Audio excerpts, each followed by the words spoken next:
Hello and welcome to the Creativity Conference official podcast. My name is Aidan Rhode. I'm the assistant manager of the conference, and I'm very excited to be hosting this podcast where I will be discussing all aspects of creativity with some world-class creatives who we are lucky enough to be joined by as speakers for the Creativity Conference. Today, I am joined by the founder and director of the Creativity Conference, Maxim Jago.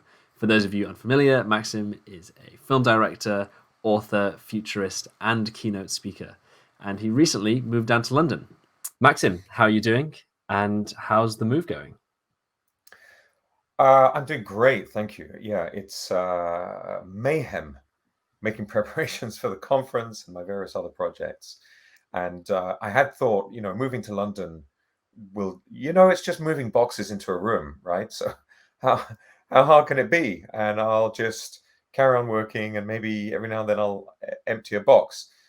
This, of course, is utter foolishness and naivety, and it's taken me a little while to be able to see the floor at all. And yeah, it's been interesting. It's been good. Yeah. We are still sort of running the wave of positivity following the Creativity Conference that we held online back in August 2021. Do you have any reflections on that event and how it went from your perspective? Well, I mean, I think that it's just phenomenal. It's the same as the conference that we held in January. For me, one of the most exciting features of the conference that emerged naturally from both events is this kind of giving economy idea. Everybody that engages with the conference, they're they just want to give. And I think that's something that's not discussed very often in the context of art and creativity. People usually, there's this big Shazam, like, here's my great new work, and expect to be moved and profoundly transformed by the work. But what I've learned about creatives of all kind is that they're not just looking to be causal agents and to make new things happen and change the world. They genuinely want to be in service. They want to be in the service of not just humankind, but the service of the world. And they're seeking ways to be of service. And so one way that they can do that is to create work that is transformative for people and expands their understanding and their wisdom and insight. And so they do that. That's their primary occupation. And of course, the creativity comes in many forms. But another way that this happens is literally, an artist might say, I'm struggling with this thing. I'm not quite sure how this technology works or how I should approach this. And every artist or creative of any kind in earshot will jump on there and say, oh yeah, I had that problem before, and here's what you need to do, and let me recommend this particular tool or this particular approach. Everybody just wants to give. And I find that incredibly moving and beautiful. We had that recently with the Creativity Conference. The Creative Community we have as a parallel organization for the conference, where somebody announced a project and just everyone on the call jumped up and said, I can introduce these people, and I can do this thing for you, and I can set this thing up. And it was just such a pleasure to witness it, and very humbling to have been the person that set it up. And that really is my overarching goal, I think, for the conference next year in August in Iceland, is to create an environment where those kinds of future collaborations can emerge, where people can be supportive of one another and they can give. And I must say, I wasn't expecting that, from the conferences that we hosted. I thought it was all going to be about the wow factor of creative insight and creative wisdom, if you can use the term that way. But instead, what I saw was this emerging of humanity and care and kindness, and it's just really beautiful. Yeah, and the creative community, as you mentioned, that was sort of the goal of creating that, was sort of to foster this giving community. And I think that is exactly the verbiage that we've used in newsletters and stuff, is to join the creative community and contribute yourself to this giving economy. So yeah, and I think that's been really successful. We've got hundreds of members on it already, and there's so much positivity being produced there. Part of the reason for the creative community is I went to 2 film schools, right? So I paid my way to film school by doing tech support in a call center, which is a unique experience that I think everyone should have in order to feel love and compassion for people when they telephone call centers. You need to know the experience they're having. But my second film school, I remember 2 weeks in, I was really frustrated because I'd been at film school now for 2 weeks and nobody had argued with me about a film. Not a single disagreement, no debate about whether the opening sequence for one film was great or whether a performance was good or bad. And after 2 weeks, I managed to find one person who was ready to have a debate about a particular film. And I feel like we're in this sort of dangerous place creatively, culturally at the moment, because every time anybody produces a new piece of work, you get the naysayers, right? And I love that line, what is it? Haters gonna hate, ain'ters gonna ain't. And I always feel like naysayers are ain'ters, and they're not gonna do it, and they're just gonna criticize you. So that's not particularly interesting. But what we seem to be moving away from culturally is this realm, this incredibly healthy realm of debate where people clash and argue and disagree about the best way to convey an idea or whether a medium is any good or not. And people, used to have to fight for it and argue and present their case for why they created work the way they did. And now we live in this sort of frightened cultural landscape where people are afraid to criticize for fear of it implying some bias or some inappropriate, non-politically correct attitude. And I think it's really stifling creativity. So one of the things that I'm hoping will emerge in the creative community, and we're looking at expanding the functionality a little bit. We're looking at introducing integrated conversations and dialogues and file sharing. But I'm hoping people do a little bit more than just say how wonderful work is. I want them to challenge the artist. I want them to debate with them so that they feel that they do have to justify. You should be able, in my view, to justify the creative decisions that you've made, whether it's parenting, running a company, architecture, a poem, a painting, a dance, choreography, whatever it is. You should have a reason why. And if the reason why is I had no idea what I was doing, I just applied these rules to the process and explored it, fine. Why did you approach it that way? What was the background to your decision to approach this with a kind of random whatever? And I'm hoping we get more of that debate. And of course, I'm hoping we'll get it in Iceland. I want to see people arguing not about, these are really important issues, right? Gender inequality, the underrepresentation of minorities, people feeling safe to have a human experience, right? Whoever they are. I think these are really, really important.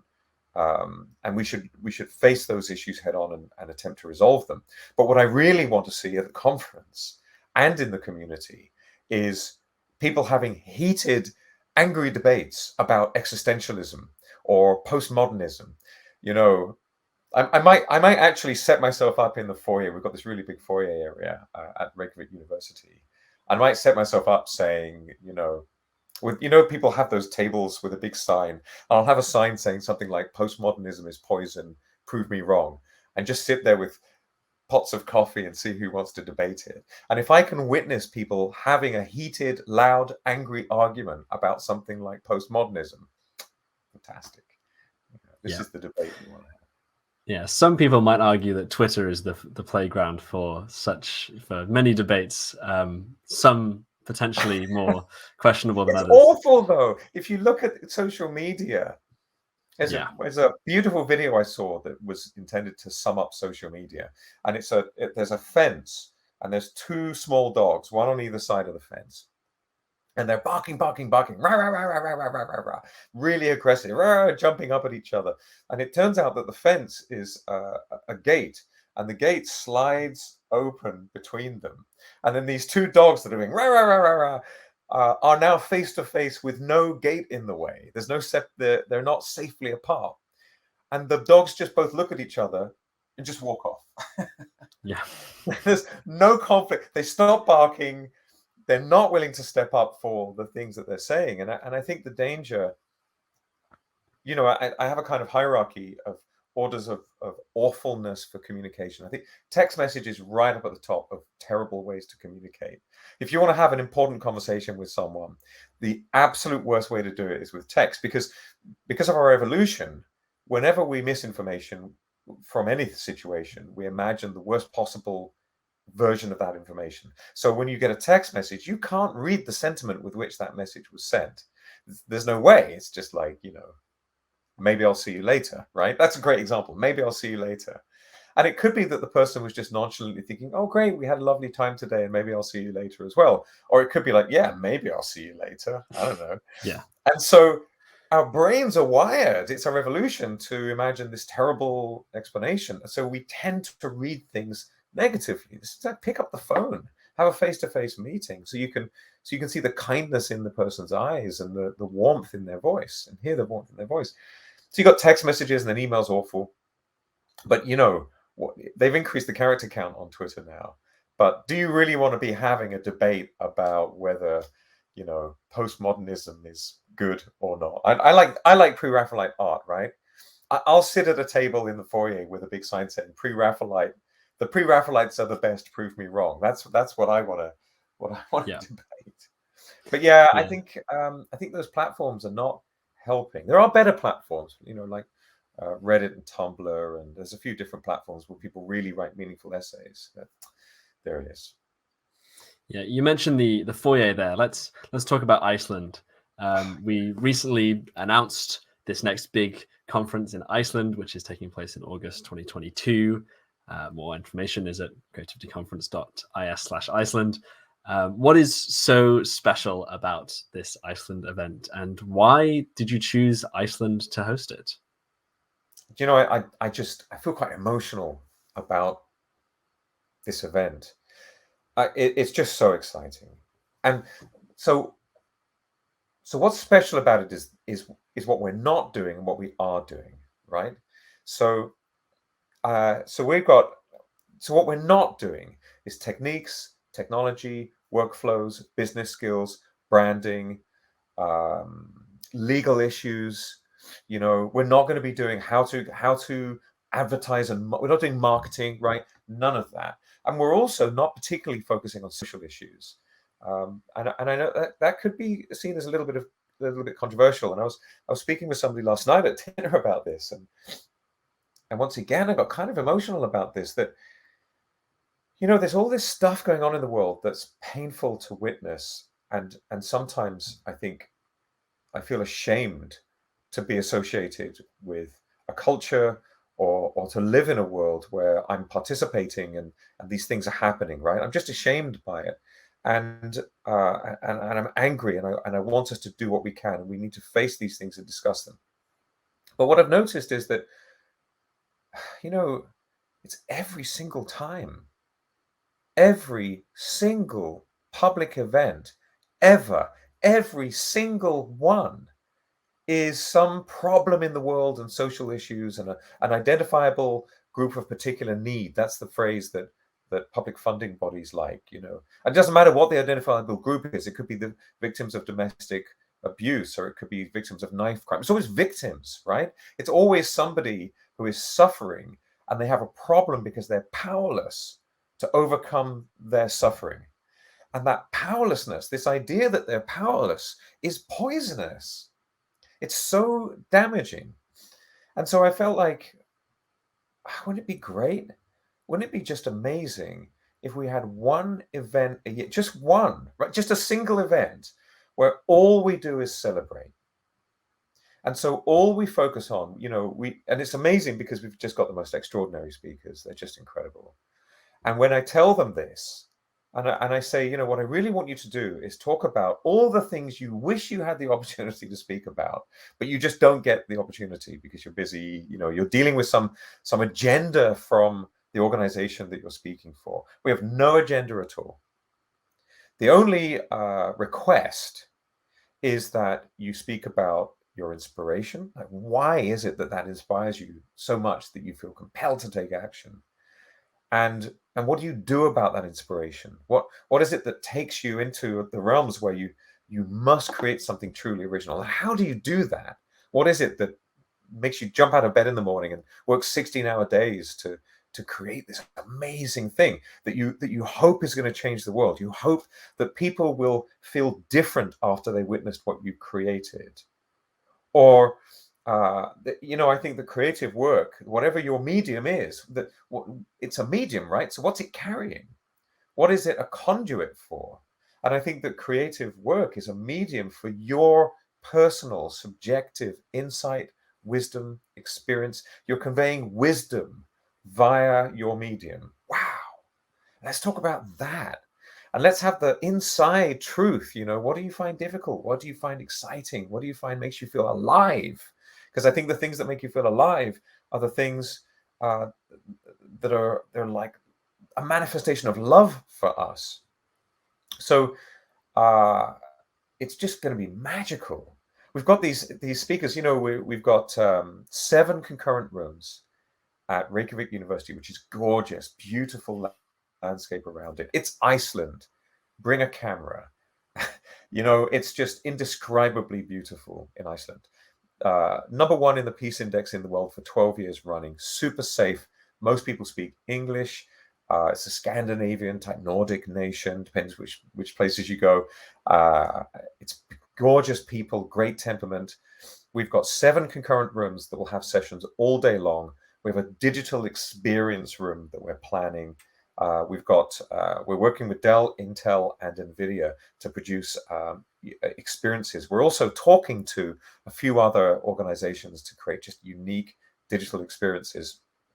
We've got an interior Japanese garden that we're planning on building in the space where you can meet with people that you feel could be great creative collaborators. We have another function room at a restaurant we're dressing as an interior Icelandic garden. And depending on the numbers that we get, we'll have a third one, which will be a world garden. So you'll be able to say, hey, you seem cool. Let's meet at 2:00 on Thursday in the world garden. I'll see you there. We've got mindfulness and Tai Chi classes every morning before the conference begins. We've got a music night on day 1, which is that the musician speakers at the conference will be performing live, and you can witness the magic of their creative work. Evening 2, we've got the Ice Museum to ourselves, the entire building to ourselves. And which is arguably the best dome cinema in Europe. We're going to be hosting a 1-minute film competition. We'll be screening the 42 best 1-minute films in honor of Douglas Adams, just because he's awesome. And then Hitchhiker's Guide to the Galaxy, for anyone who's not familiar with that reference. And then the closing night, we're looking at making a kind of open night mic where people can get 5 or 10 minutes to do their thing and share with the group what they create, and whether it's a poem or a performance or a dance or a song, whatever it is, it's going to be amazing. So it's 3 days, 3 nights, and we're including lunches. We've priced it as low as we possibly can, and anybody who can't fly themselves to Iceland to attend this wonderful conference, we're providing free access to the live streams remotely. So no charge whatsoever. If you can't fly yourself in, you can access the live streams for free. And we're doing a kind of low-cost paid version where you get access to the replays and over 100 hours of media from our first 2 conferences, and all of the media. It'll be over 100 hours of media, I expect, from this conference. Do I seem excited? Because it's kind of the people we have coming are just amazing. Oh, and another detail is that basically I want to create an environment where amazing people get to bump into each other and discover amazing things about one another and learn from one another. So the deal that we're offering speakers is that we fly them in, we give them 4 nights in a hotel, not 1, so that, and all the speakers want to stay for the full duration of the conference and participate and experience it. So if you attend the conference, you will be hanging out with all of the speakers. And don't tell the speakers, but we're making the green room, the speaker ready room, way too small. So they're not going to be able to just hide in the speaker room. If you're going to attend, the deal is you have to attend. You've got to be there and get talking to people. Coincidentally, every speaker is thrilled at the prospect of this. They all want to come. So asking them to speak really is just an excuse for me to justify giving them a hotel and flying them in. And everyone is going to have this rich experience together. And I have a few plans for the swag for the conference as well. We'll perhaps talk about that another time. Yeah, and just before we wrap up, one final question. This is the Iceland conference will be the third creativity conference event that we've run. We did the two online ones in January and August 2021. And obviously Iceland is going to be spectacular, as you just described. I can't wait.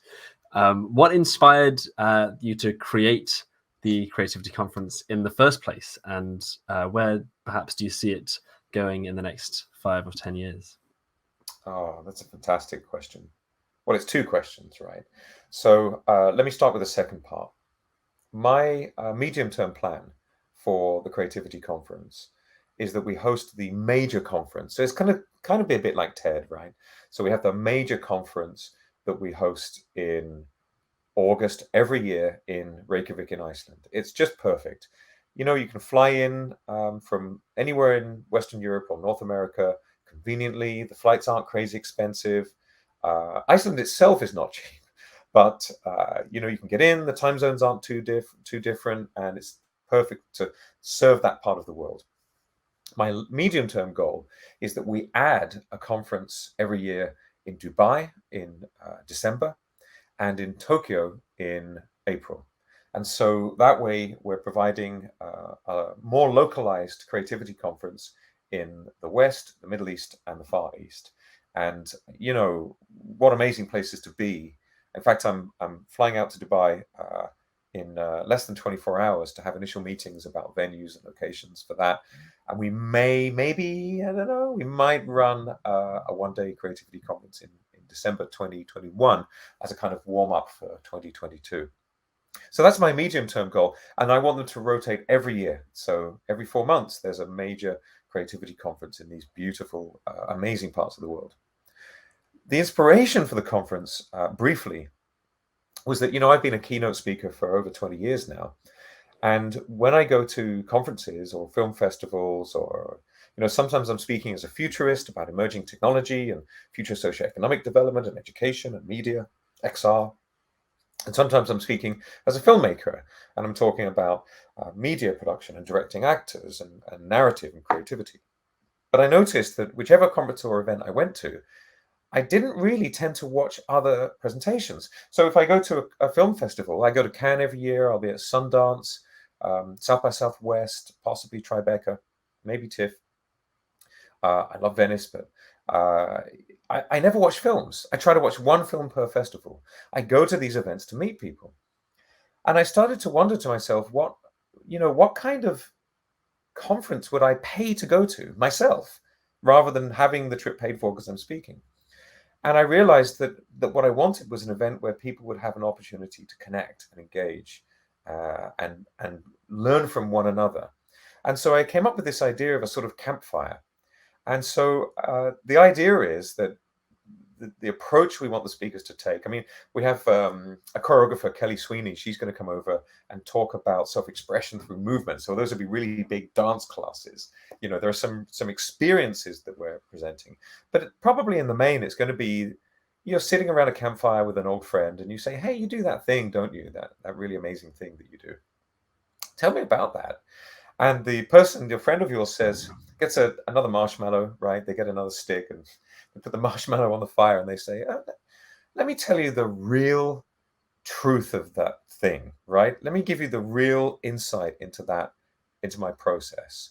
And you nibble your marshmallow and you say, great, yeah. And you learn the truth of the thing, you know? It's phenomenal. But there's a second part to this. So, you know, we've got these people sharing their insights and inspiration. But my role in it is I'm not speaking. I'm doing one keynote because it's my conference and I want to do the day 2 keynote. But I'm not giving any presentations. I'll probably be running around. Actually, you and I will probably be running around like crazy, making sure everything goes smoothly. But and we'll be taking speakers out to dinner and all of that sort of thing. And we've got Louisa Winters, who will be taking people out for drone flying sessions. He's going to take people out to do the interstellar canyon scene, hopefully. I don't know for sure. That was shot in Iceland, and teaching people how to fly drones and get beautiful cinematography. It's going to be great. But for me, my goal is to hold the space. I want to create an environment. The spirit of this conference is one of compassion and comfort and safety and inspiration, where we can be like children and not fear that we'll be laughed at or judged, or that there is no getting it wrong, right? Actually, I was speaking to somebody about this the other day, and I know we're running over here, but let me share this one beautiful insight that I stole from somewhere else. Can't remember where, years ago. So the idea is that there is only one ocean. So whether it's the Atlantic Ocean or the Pacific Ocean, let's say it's the Atlantic Ocean. There is only one Atlantic Ocean, and it is unique. And there's only one unique Atlantic Ocean, and therefore it is perfect. There's nothing to compare it to. You can't say, well, that's an okay Atlantic Ocean and the other Atlantic Ocean is better. It is unique and therefore perfect. And by the same token, each person alive in the world today is unique and is therefore perfect. And I would love it if everyone who attends the conference experienced that inner realization that they are perfect exactly as they are. And what they feel moved to bring to the world, the gifts that they want to share with the world, that self-realization, that fulfillment of their potential is it. Right? That's creativity. And it doesn't matter if what you're bringing to the world is a painting or a song or a poem or a novel or just a great conversation, or maybe you're a bard, you're a storyteller of the modern age, which is what I always think filmmakers are, in a sense as well. But whatever that is, I think it's helpful to feel truly safe. And that's my job as the person founding and setting up this conference. If I can enable everybody involved to feel not childishness, but childlike naivety, fantastic. And we're witnessing that with the creative community. We witnessed it with the previous two online conferences. Just think how wonderful it's going to be. I mean, we're looking to see whether we can install a Japanese foot spa, just so that people can chat while having their feet in a Japanese foot spa. Who wouldn't want to sit and talk about this amazing session they just witnessed in a Japanese foot spa? So that's kind of the the inspiration for it. I'm down for that. I'm down for the foot spa, definitely. Well, that is, as you say, about all the time we have. Thank you very much, Maxim, for joining me, and I cannot wait for Iceland 2022. It's going to be just fantastic. Yeah, me too. Thank you. Thank you. And I should say, if anyone has any questions at all, just email us through the website, and if anyone has any ideas, I love saying yes to other people's ideas, because it just makes you do better, right? If someone has a better idea than you do, and they gift that idea to you, thank you. It's wonderful. So please do. Oh, and sponsors, we love sponsors. I just want to mention, especially the sponsors. Oh yeah. We've got a sponsorship page. Yeah. Sponsorship at creativityconference.is. Just throw that in there as well. Yeah. Yes. Thank you for listening. Thank you again for joining me, Maxim. And I cannot wait to interview more speakers on this podcast. So make sure to tune in next time, where we'll be exploring creativity with another fantastic speaker.